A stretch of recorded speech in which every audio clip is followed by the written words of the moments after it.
وعلى جميع الأنبياء والمرسلين وعلى آلهم الطيبين الطاهرين وأصحابهم الراشدين الهادين المهديين ومن تبعهم وعلينا معهم بإحسان إلى يوم الدين. أما بعد فأعوذ بالله من الشيطان الرجيم. بسم الله الرحمن الرحيم.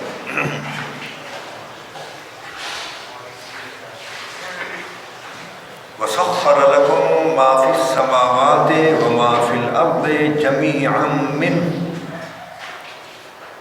إن في ذلك لآيات لقوم يتفكرون. صدق الله العلي العظيم وصدق رسوله النبي الكريم الأمين. آواز بلند پڑھیں. اللهم صل على محمد معدن الجود والكرم وعلى آله وأصحابه وبارك وسلم. معزز و مکرم سامعین،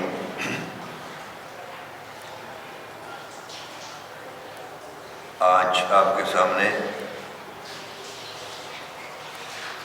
سورۃ الجاثیہ کی ایک آیت تلاوت کی ہے.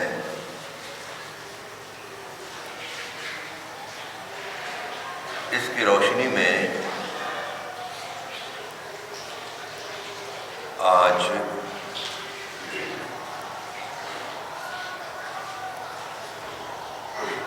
ہم پچھلی آیت جو کہ 3-4 جمعات میں بیان ہوتی رہی اس کا خلاصہ پیش کرنے کی کوشش کرتے ہیں.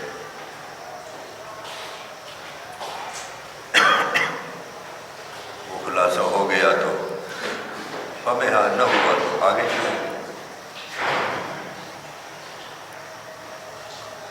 ارشاد باری تعالیٰ ہے کہ اس نے مسخر کر دیا ہے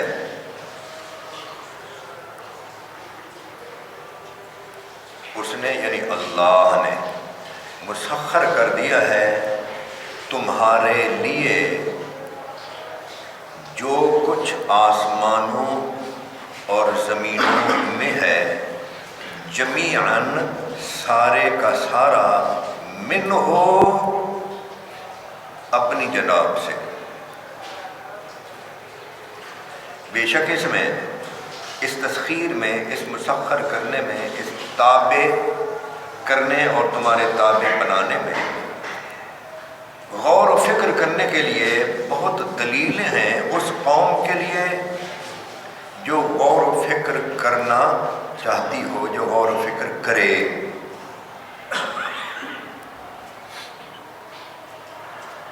اس آیت سے قبل جو آیت ہے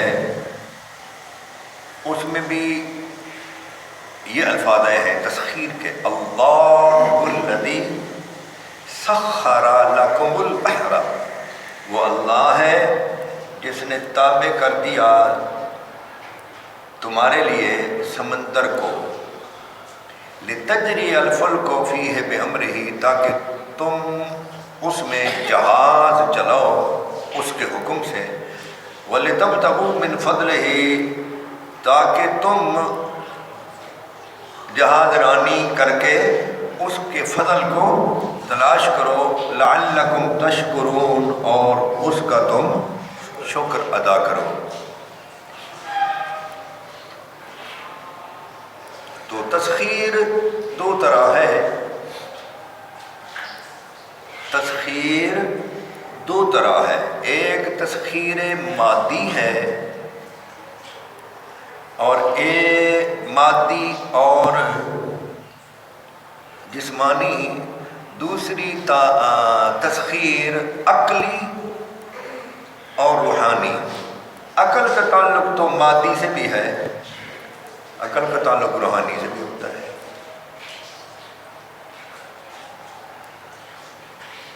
مادی تخلیق آپ یوں سمجھ لیں کہ سمندر پر چلنے کے لیے، سمندر کی سطح آب پر، پانی کی سطح پر چلنے کے لیے انسان کو عقل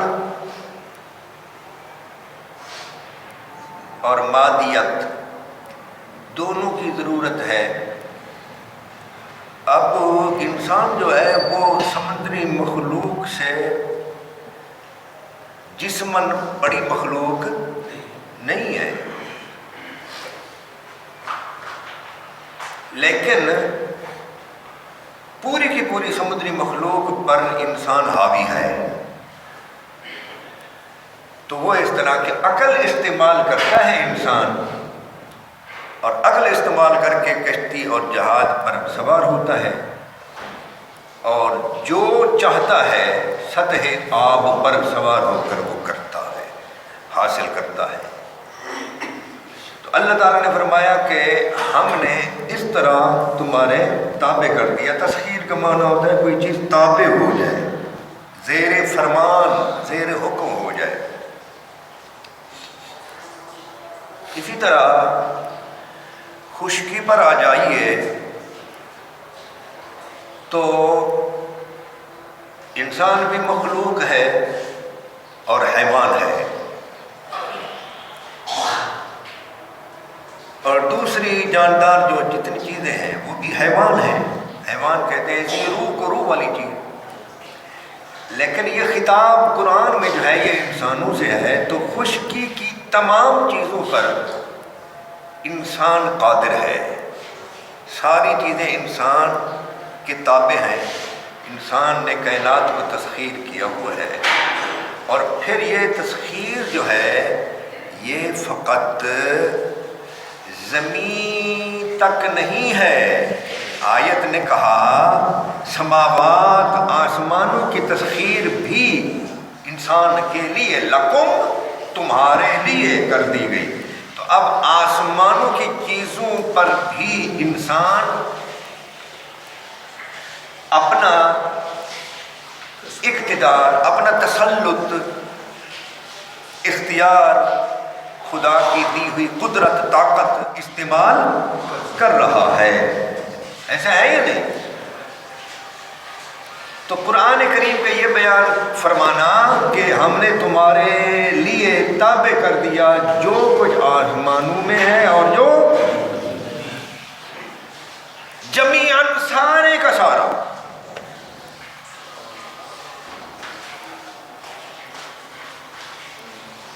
اب آپ دیکھیں بڑی بڑی مخلوق ہے، طاقتور ہے، زمین پر، خشکی پر۔ طریقہ آپ نے تھوڑا سا ذکر سن لیا، ایک ایک چیز کو اٹھا کر بیان کرنے کی ضرورت نہیں ہے۔ تو ہم خشکی پر آتے ہیں، جنگلات میں آتے ہیں، یا جنگلات کے علاوہ وادیوں میں آتے ہیں، وہ یہ پہاڑ بھی آپ کے تابع، ان کو پہاڑوں کو کاٹنا، ان میں سرنگیں بنانا، ان میں سڑکیں بنانا، ان کو کاٹ کاٹ کر اپنے گھروں کی زینت، یہ انسان کے علاوہ کوئی اور مخلوق کر سکتی ہے؟ ہاں، یہ انسان کے تابع کیا، تسخیر دے دی انسان کو۔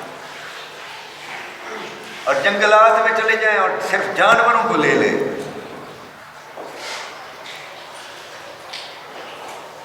تو طریقوں سے کون سا جانور ہے جس کو انسان نے اپنے قابو میں عقل اور مادیت، مادے، جمادات، نباتات وغیرہ ہر چیز تابع ہے، لوہا تابع ہے، پتھر تابع، لوہا تابع، آگ تابع، ان ساری چیزوں کو ملاؤ تو پھر آپ جس علاقے میں بیٹھے ہیں، آپ یہاں کیا کیا بنتی ہے؟ یہاں موٹی چیزیں بنتی ہیں، بعض جگہوں پر چھوٹی چیزیں بنتی ہیں، بڑی چیزیں بنتی ہیں، لوہے اور آگ اور پانی کے استعمال سے۔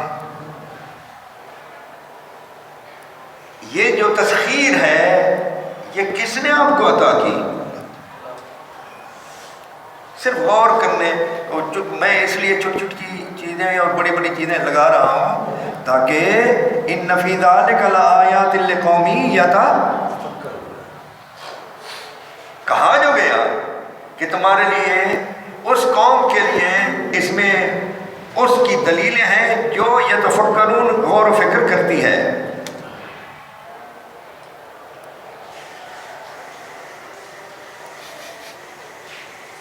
فضا میں آپ چلے جائیں اور اس جہاز میں بیٹھتے ہیں جس پر 500-600 آدمی 800 آدمی تک، یہ کوئی عام بات ہے؟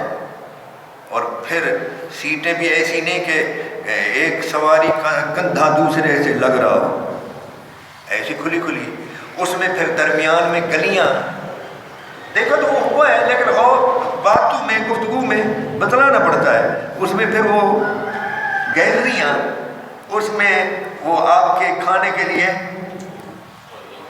ٹرالی وغیرہ چل رہی ہے، اور اتنا جہاز کا پرندہ اڑ رہا ہے۔ انسان کے علاوہ ہے کوئی جو ایسا کر سکے؟ کوئی دوسری مخلوق؟ تو اسی کو اللہ تعالیٰ فرما رہا ہے کہ سخر لکم ما فی السماوات و ما فی الارض جمیعا منہ، زمین اور آسمانوں میں جو کچھ ہے اس نے ہر چیز کو تمہارے، تو یہ مادی اور جسمانی تسخیر ہے۔ اس کے لیے، اس تسخیر کے لیے ضروری نہیں ہے کہ بندہ روحانی، عملی اور دینی طور پر اس کا تابع ہو جائے تو پھر یہ چیزیں بندے کے تابع ہوں گی۔ کوئی اس کو مانے یا نہ مانے، اس کا خطاب انسانوں سے ہے کہ یہ مادی تسخیر جو ہے زمینوں میں ہو یا آسمانوں میں، اس کو کوئی مانتا ہو یا نہ مانتا ہو، میں نے کائنات پست و بالا کی ہر چیز انسانوں کے جو عقل استعمال کر سکے ان کے تابع کر دی ہے۔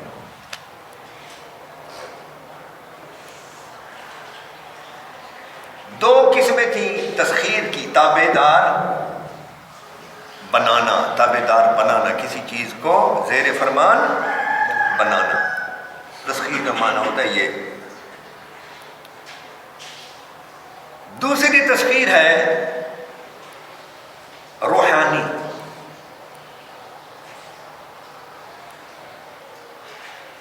اور روح کیا ہے؟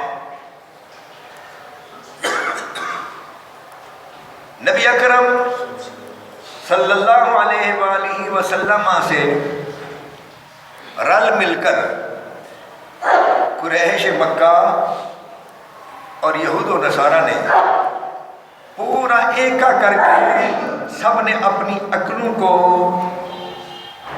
جمع کر کے مشورہ کیا اور یہ طے پایا بالآخر کہ ان کو زج کرنے کے لیے یہ پوچھیں کہ روح کیا ہے۔ یہ بتلا نہیں سکیں گے، یہ روح کے بارے میں کچھ، تو قرآن نے اس کو، ان کے اس سوال کو بیان کیا، وَيَسْأَلُونَكَ عَنِ الرُّوحِ، وہ آپ سے سوال کرتے ہیں روح کے متعلق۔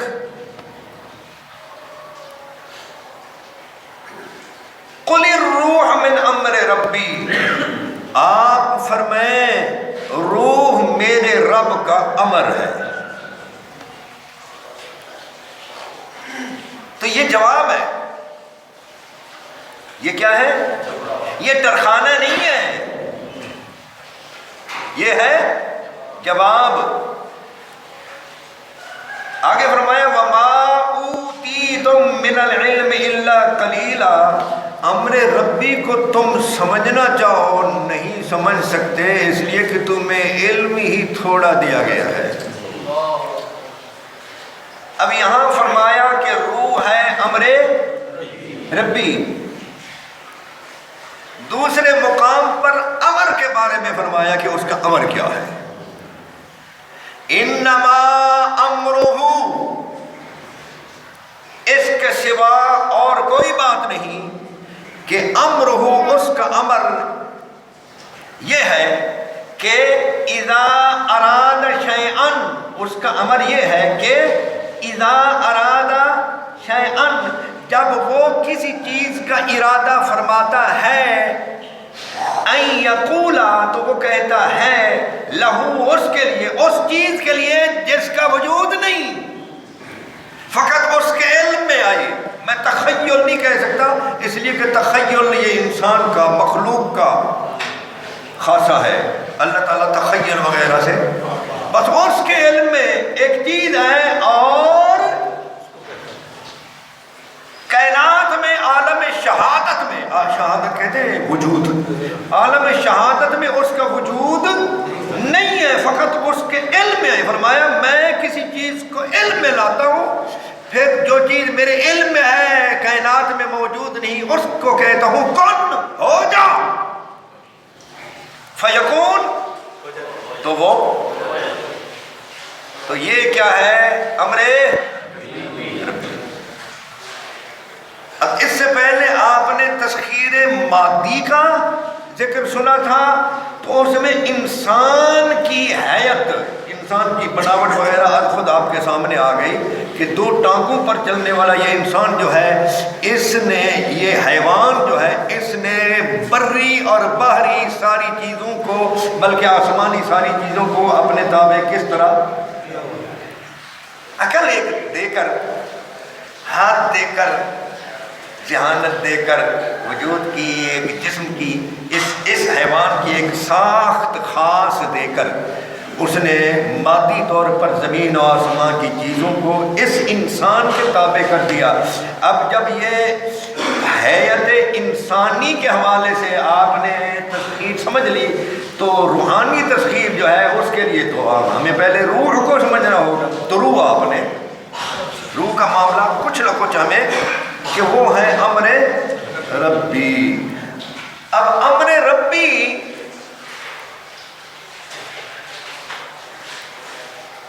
جو ہے وہ مادی جسم کو تو عطا نہیں کیا جا سکتا۔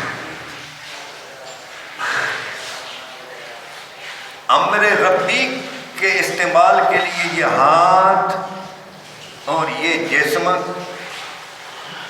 یہ کافی نہیں ہے، اس کے لیے روح چاہیے،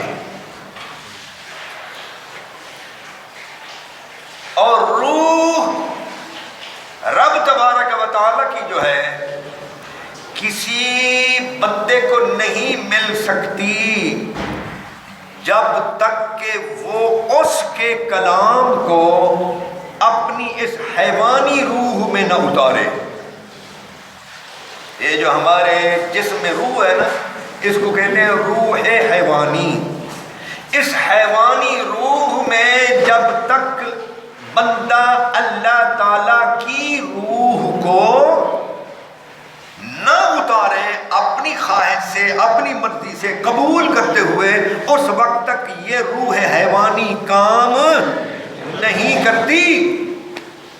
تو اللہ تعالیٰ کی روح کیا ہے؟ اس نے ذکر کیا کہ میری روح جو ہے یہ میرا کلام ہے۔ وحی کو اس نے روح کہا، قرآن کو اس نے روح فرمایا۔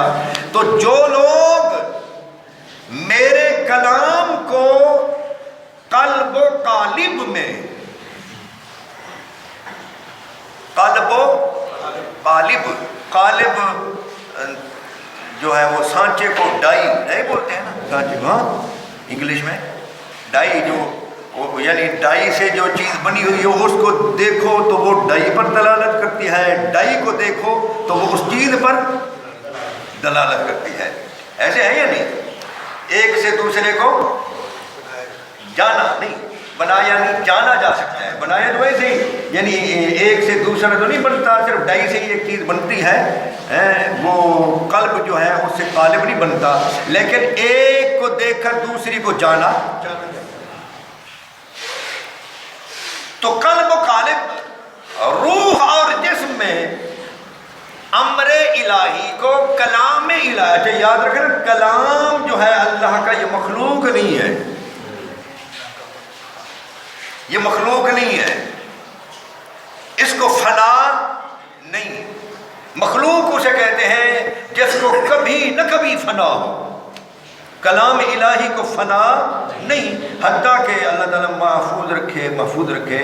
قرب قیامت میں جب اللہ تعالیٰ قیامت قائم کرنا چاہے گا تو اس وقت جن لوگوں پر قیامت، ان زندہ لوگوں پر جب قیامت قائم ہوگی تو ان میں کوئی اللہ اللہ کہنے والا نہیں ہوگا. تو اس وقت پھر یہ ہوگا کہ لوگ رات کو سوئیں گے، صبح جب اٹھیں گے اور حافظ ہوں گے، یا جتنا بھی کسی کے من میں سینے میں قرآن ہوگا، کلمہ ہوگا، اللہ تعالیٰ کا کلام ہوگا، صبح وہ سب کچھ بھلا چکا ہوگا. سینوں سے اٹھا لیا جائے گا، سینوں سے، اور آنکھ سے بھی اٹھ جائے گا اور سینوں سے بھی. یعنی یہ جو ہے یہ سینوں پر لکھا ہوا ہے. یہ کلام جو کچھ ہمیں یاد ہے وہ ہمارے اندر یہ جو میموری ہے اس پر لکھا ہوا ہے. ہاں، اس کو صرف کھولنے کی دیر ہے. آپ یہ جو ڈالتے ہیں نا میموری کارڈ، ہاں، تو اس کا آپ دیکھیں کہ مولوی صاحب نے لکھو ڈیر کی مسجد میں تقریر کی تھی، وہ اس میں تھی. وہ میں دیکھوں تو نظر نہیں ہے کہ ایسے اس کو آپ خریدتے رہے، اس کے ساتھ کسی اور چیز کو ملائیں جی جو اس کو ابھار دے، ظاہر کر دے.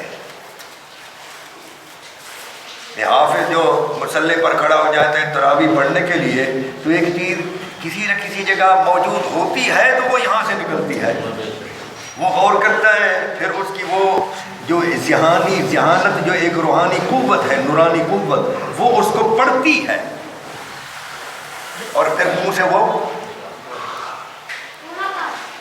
اب یہ جو کچھ اب کر رہے ہیں آپ، یعنی یہ فضا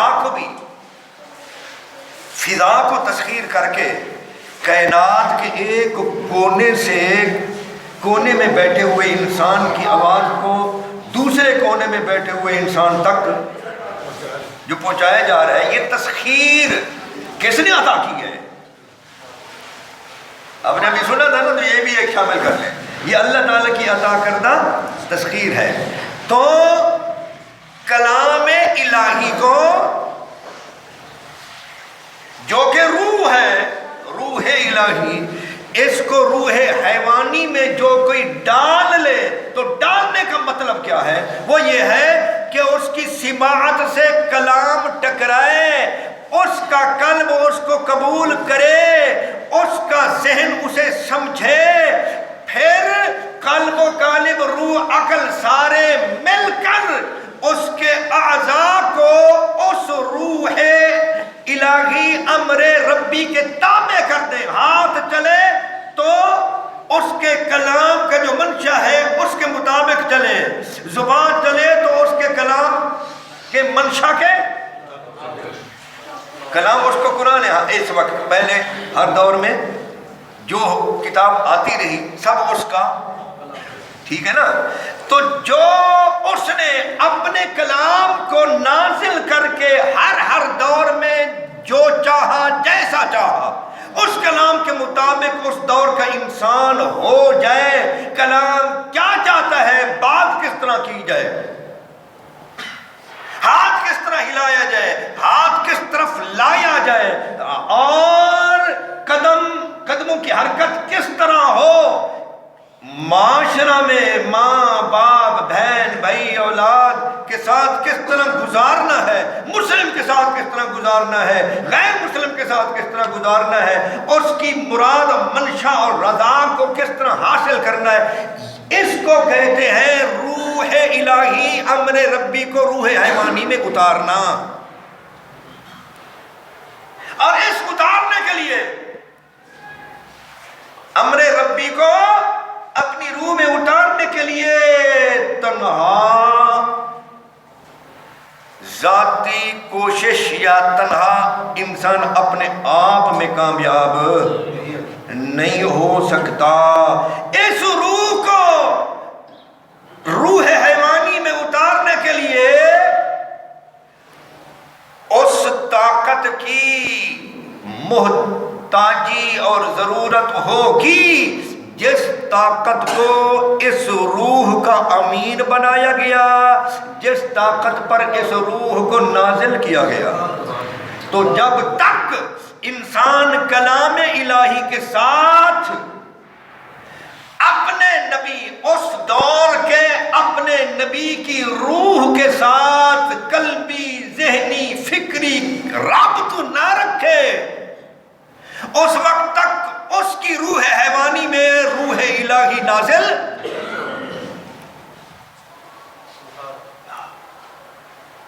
اور جب عمل پورے جسم کا روح الہی یعنی کلام الہی کے مطابق ہو جائے، اٹھنا بیٹھنا، حرکات سکنات، بولنا چالنا، ہر چیز جب اس کے تابع ہو جائے تو اللہ تعالیٰ فرماتے ہیں تو نے اپنی روح کے ساتھ میری روح میرے کلام کو آشنا کر دیا، تو اب میں تجھے اپنی روح کی طاقت عطا فرماتا ہوں۔ جب آپ نے اتنی بڑی تمہید، زوردار تمہید، جس کو میں نے بہت زیادہ محنت کے ساتھ سمجھنے کی کوشش کی اور پھر آپ کے سامنے لایا ہوں، اس کو آپ نے سمجھ لیا، تو اب آپ کو میرے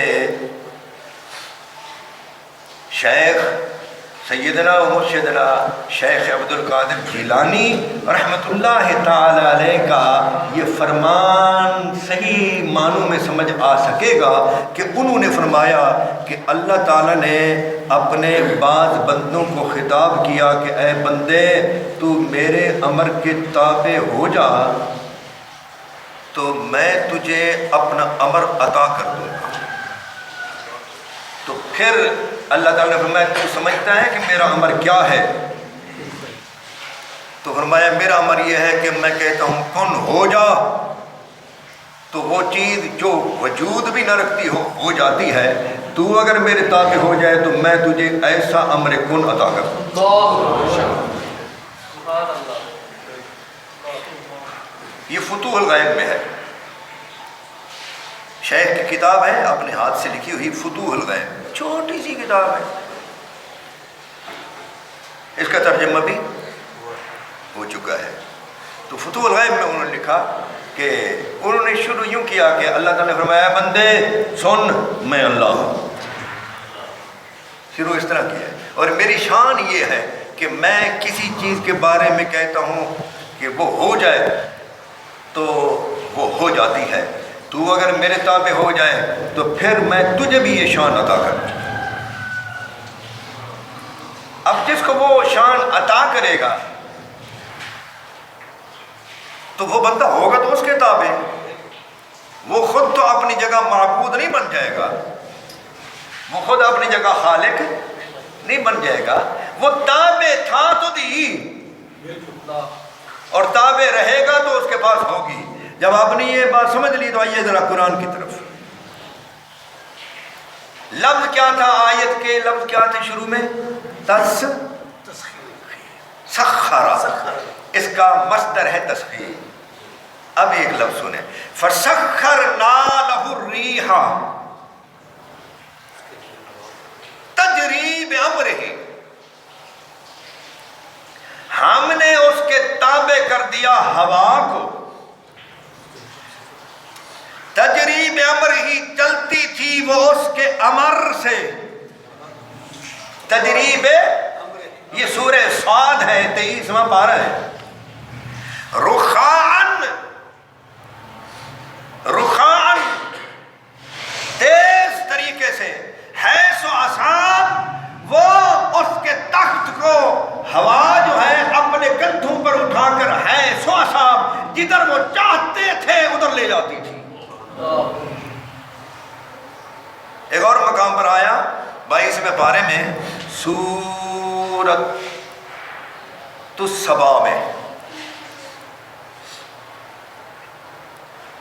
وَلِسُلَيْمَانَ الرِّيحَ غُدُوُّهَا شَهْرٌ وَرَوَاحُهَا شَهْرٌ، ہم نے سلیمان کے تابع کر دیا ہوا کو، ریح کو، وہ 1 مہینے کی مسافت صبح تھوڑی سی دیر میں طے کرتے تھے اور 1 مہینے کی مسافت شام میں بھی طے کرتے تھے۔ 1 مہینہ لگ جائے بندے کو چلتے چلتے، وہ صبح اتنی مسافت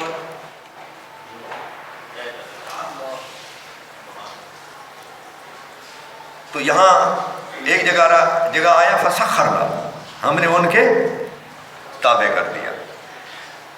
اب آپ نے یہ سنا تھا کہ پہلے روح حیوانی میں ہو روح الہی، یعنی کلام الہی قبول کیا ہوا ہو، تب یہ روح کام کرے گی، تب امر الہی کام کرے گا۔ اب اس کو آپ سمجھیں کہ کیسے کلام الہی روح ہے۔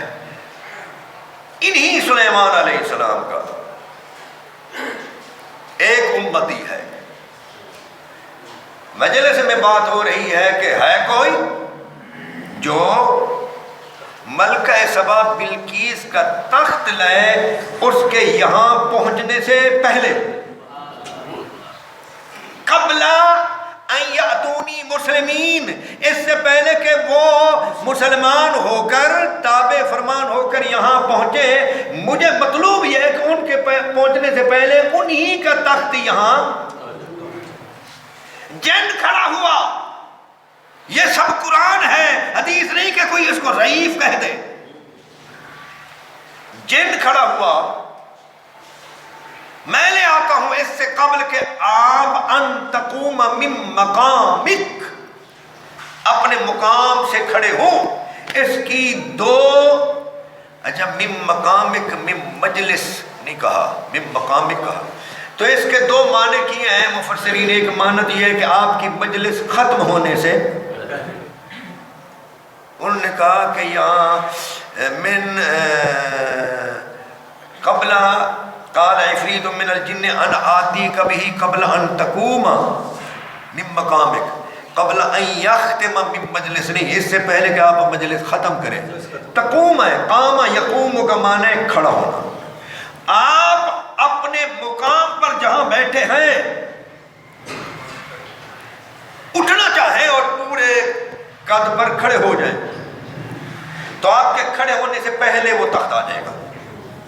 ابھی آپ بیٹھے ہیں نا، ابھی یہ بندہ بیٹھا ہے اور کھڑا ہو جائے، کتنی 2 سیکنڈ آپ نے، اور ساتھ یہ بھی کہہ دیا میں انی علیہ لقوی امین، میں طاقتور ہوں، امانت۔ آپ نے بھائی جا۔ اب سنیں کلام روح الہی یعنی کلام الہی کی۔ قال الذی عنده علم من الکتاب، کہا اس نے جس کے پاس تھا علم کتاب کا،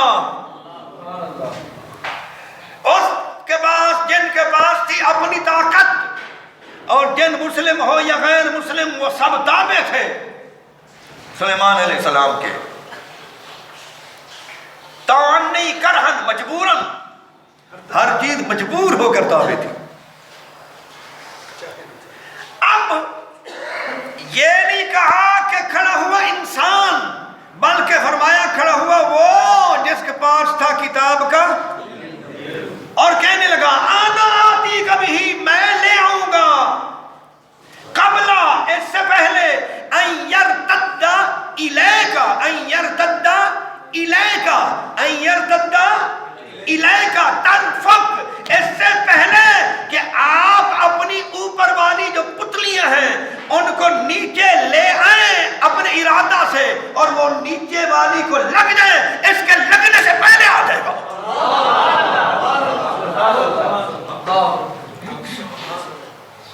ایک بندہ اٹھے اور ایک بندہ پل کے جھپکائے، آپ سمجھ رہے ہیں؟ آگے کیا ہے؟ آگے فلما رآہ مستقرا عنده، بس دیکھا، بات ہوئی،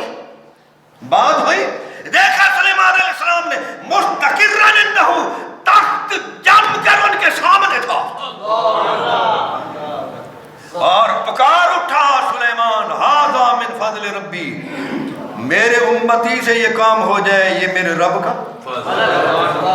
کیوں ہے ایسا؟ آگے یہ بھی کہہ دیا ایسا ہے کیوں؟ میں لیبلوانی اشکر ام اکفر، تاکہ وہ مجھے آزمائے کہ میں شکر گزار بندہ بنتا ہوں یا ناشکرہ۔ مطلب یہ ہے کہ جب کوئی غیر معمولی کام ہو جائے، غیر معمولی طاقت آ جائے تو شکر کرنا چاہیے، اکڑنا نہیں۔ ومن شکر فانما یشکر لنفسہ، جس نے شکر گزاری کی تو اس نے اپنے لیے کی۔ کیسے اللہ تعالیٰ بے نیازی سے کلام فرماتا ہے ومن کفر فإن ربی غنی کریم، اور جس نے ناشکری کی تو میرا رب غنی ہے، بے پرواہ ہے اور عزت والا ہے۔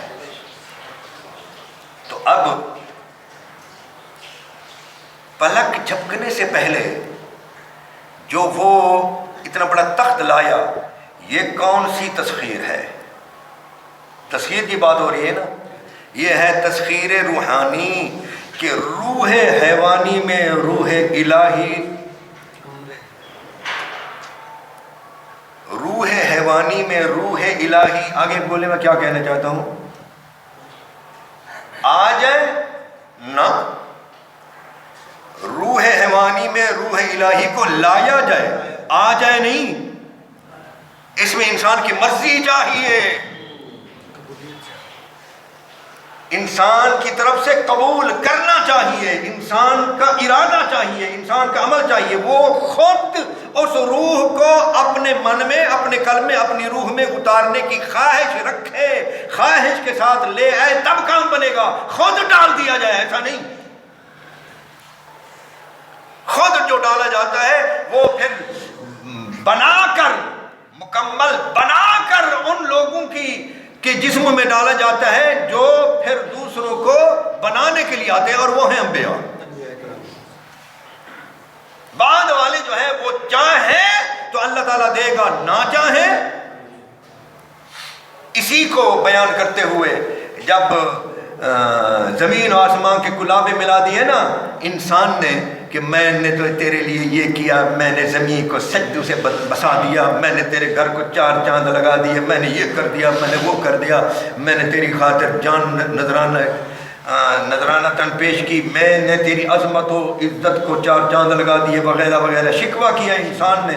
علامہ اقبال نے انسان کی زبان سے اس کی بارگاہ میں انسانوں کا ترجمان بن کر شکوہ کیا، تو اس وقت کے ملاؤں نے کفر کا فتویٰ لگا دیا۔ جب اس کی طرف سے اس کے کلام الہی کو اپنے منظوم کلام میں پرو کر پیش کیا کہ وہ یہ چاہتا ہے کہ تو بڑی ڈینگے مار رہا ہے، یہ جو کچھ کیا ہے وہ تو نے کیا ہے، یہ تو تیرے پیو بات ہے، تیرے آباؤ، تو کہاں تھا، تھے وہ آبا تمہارے ہی مگر تم کیا ہو، ہاتھ پر ہاتھ دھرے منتظر۔ تو وہاں کہا ہے کہ میاں تم کیوں کہتے ہو کہ اب ہم وہ والے نہیں رہے، ہم تو اب بھی وہی والے ہیں، تم وہ والے نہیں ہو، ہم تو مائل بکرم ہیں، کوئی سائل ہی نہیں، راہ دکھلائیں کسے، راہ دکھلائیں کسے، راہ روے منزل ہی نہیں۔ تو اگر کوئی یہاں ایک نقطہ اور بھی سمجھ لیں کہ یہ کرامات، یہ کمالات جو ہوتے ہیں، یاد رکھنا یہ اپنے آپ کبھی نہیں ہوتے۔ مطلب یہ کہ انسان بیٹھا ہوا ہو اور لوگ کہیں کہ جی مختلف کرامات دکھا اور وہ دکھاتا جائے، ایسا نہیں ہوتا۔